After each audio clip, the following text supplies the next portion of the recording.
तो डेंगू का बुखार जो है ये एक वायरल फ़ीवर है जो मच्छर के काटने से होता है। इसकी जो अलामात में होता है कि यूजुअली जो है मच्छर के काटने से 5 से 7 दिन के अंदर जो है इसका बुखार की अलामात शुरू हो जाती हैं। इसमें जो है तेज़ बुखार आना, मैक्सिमम जो है वो 103-104 तक बुखार ये जा सकता है। उसके साथ साथ जो है लोगों को बहुत ज़्यादा जिस्म में दर्द होना, सर का दर्द होना, आँखों में दर्द होना, इस तरह की अलामात जो है वो स्टार्ट हो जाती हैं। इसका बुखार जो है मैक्सिमम 10 दिन तक के रहता है। कुछ लोगों का 3 दिन में ही बुखार ख़त्म हो जाता है, लेकिन मैक्सिमम जो है वो किसी को 7 से 10 दिन तक ही रहता है। लेकिन इसकी जो अलामात हैं, बुखार ख़त्म होने के बावजूद भी लोगों को जिस्म में दर्द रहना, बुखार के ख़त्म होने के बाद भी जो है 2-3 दिन तक प्लेटलेट काउंट जो है कम होता रहता है, जिसलिए हम मरीज़ों को बताते हैं कि एहतियाती तदाबीर जो है बुखार ख़त्म होने के बाद भी कुछ दिनों तक कंटिन्यू रखें, ताकि जो प्लेटलेट गिरने का अमल होता है वो उसमें जारी रहे। और फिर 3 से 4 दिन के बाद दोबारा से जब बुखार के बाद प्लेटलेट दोबारा बनना शुरू होता है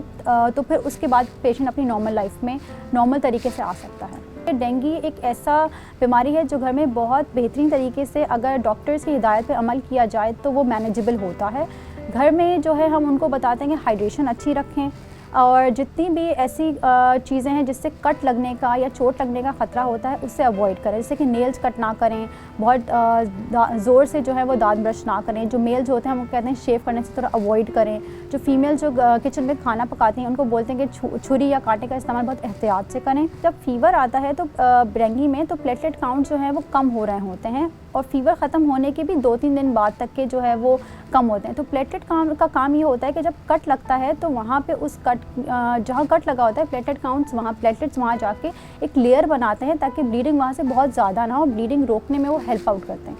तो जिनके अंदर ये प्लेटलेट काउंट कम होगा तो ये जो ब्लीडिंग का अमल जो कुछ सेकंड में बंद हो जाता है, ये 1 to 2 मिनट्स लग जाते हैं या कुछ बहुत ज़्यादा देर लगती है, जिसकी वजह से ब्लीडिंग का चांसेस ज़्यादा हो जाते हैं। फिर हमारे पास पेशेंट्स ब्लीडिंग के साथ भी प्रेजेंट करते हैं। पेशेंट्स को घर भेजते हैं तो हम उनको कुछ वार्निंग साइंस बताते हैं कि कब पेशेंट को हमारे पास दोबारा से ER में प्रेजेंट करना है। जैसे कि अगर उनको बहुत ज़्यादा पेट में दर्द हो जो बर्दाश्त के काबिल ना हो, या उनको बहुत ज़्यादा उल्टियाँ आने लग जाएँ कि जैसे कि कुछ भी वो खा पी ना पा रहे हों, या उनको ब्लीडिंग स्टार्ट हो जाए कहीं से भी, जैसे कि गम से, या कॉन्स्टिपेशन, कब्ज़ नहीं होने देते कहते हैं, क्योंकि अगर कब्ज़ होता है तो बाद में जब हार्ड स्टूल आता है तो उसमें भी ब्लीडिंग के चांसेस होते हैं।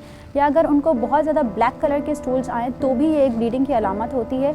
हम फिर उनको कहते हैं कि अगर ऐसी कोई कंडीशन हो तो फिर आप हमारे पास ER में प्रेजेंट दोबारा से आ सकते हैं, ताकि हम उनको इवेल्युएट करें, फिर देखेंगे कितना प्लेटलेट काउंट हो, फिर उसके बेसिस पे जो है हम एडमिशन का या दोबारा से उनको डिस्चार्ज का प्लान कर सकें। हम पपीते का जो है वो जो पानी या बीज होता है हम वो रिकमेंड बिल्कुल नहीं करते, क्योंकि एक्चुअली उससे जो है वो डेंगू ज़्यादा ख़राब हो जाता है। ख़राब इस तरह से क्योंकि वो पपीते का जो पानी होता है उससे डायरिया या वॉमिटिंग्स लोगों को लग जाती हैं, जिसकी वजह से बॉडी में और पानी की कमी हो जाती है, जिसकी वजह से डेंगू और ख़राब होकर फिर हमारे पास ER में आते हैं। जो घरेलू टोटके तो नहीं, बट येस पानी का हाइड्रेशन बहुत अच्छा, पानी का इस्तेमाल हम पेशेंट्स को कहते हैं कि वो बहुत अच्छा रखें। कम से कम 3 से 4 लीटर तक के पानी का इस्तेमाल रखें अगर वो उनको कोई दिल का मसला या गुर्दे का मसला नहीं हो तो। और अगर कोई डायबिटिक ना हो तो फिर वो जूसेस का इस्तेमाल या ORS का पानी भी पी सकते हैं। और बाकी हाइड्रेशन रखें, और जितनी भी सिम्टोमेटिक मैनेजमेंट होती है इसका कोई एंटीबायोटिक या प्रॉपर कोई मैनेजमेंट नहीं है। सिर्फ सिम्टोमेटिक के बुखार आए तो बुखार के लिए गोली खाएं, सिर्फ पैनाडोल। जो जितनी भी ब्रूफिन है, कैफ्लाम है या डिस्पिन वगैरह की गोली ना खाएं, क्योंकि इससे भी जो है वो प्लेटलेट काउंट पे असर पड़ता है और फिर ब्लीडिंग के चांसेस बढ़ जाते हैं। जितना अच्छा हाइड्रेशन होती है, जैसे कि ऑरेंज का जूस, ऑरेंज आप खा सकते हैं, बनाना वगैरह का, बहुत अच्छी हाइड्रेशन रखें। बट जब आपको फ़ीवर हो या आपका प्लेटलेट काउंट कम हो तो हम तब कहते हैं कि जितनी भी सख्त ग़िज़ा है या सख्त आपके फ्रूट्स हैं, जैसे कि एप्पल वगैरह है, सेब वगैरह, उससे आप थोड़ा सा अवॉइड करें, क्योंकि उससे जो है वो जब हम चबाते हैं तो गम से ब्लीडिंग या टीथ में से ब्लीडिंग होने के चांसेस होते हैं। ये जो है मच्छर जहाँ पर भी गंदगी ज़्यादा होती है, जैसे कि पानी का भरा हुआ होना, या हमारे यहाँ पर बहुत ज़्यादा ऐसे जगह है जहाँ पर पानी खड़ा हो जाता है तो उसको ड्रेनेज सिस्टम नहीं होता, तो जहाँ पर भी ड्रेनेज का सिस्टम ख़राब है वहाँ पर जो है मच्छर पैदा हो जाते हैं, और फिर वहाँ से जो है मच्छर फैलते हैं, और फिर मच्छर के काटने की वजह से फिर ये इस तरह से बीमारी फैलती है।